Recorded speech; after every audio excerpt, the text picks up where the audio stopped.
கோகுலம் என்ற அழகான கிராமத்தில் ஒரு அமைதியான காலை. சூரியன் மெதுவாக உதிக்க மக்கள் தினசரி வேலைகளை தொடங்குகிறார்கள்.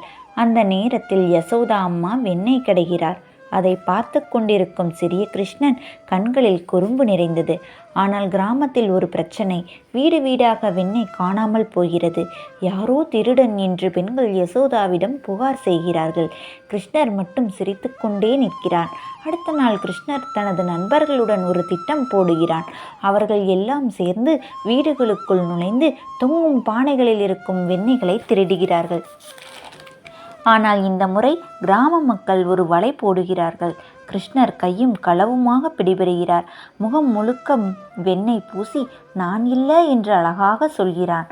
யசோதா அம்மா கோபப்பட்டாலும் அன்போடு அவனை ஒரு உக்காலுக்குள் கட்டுகிறார். ஆனால் கிருஷ்ணர் அந்த உக்காலை இழுத்துச் செல்ல 2 மரங்கள் கீழே விழுகிறது.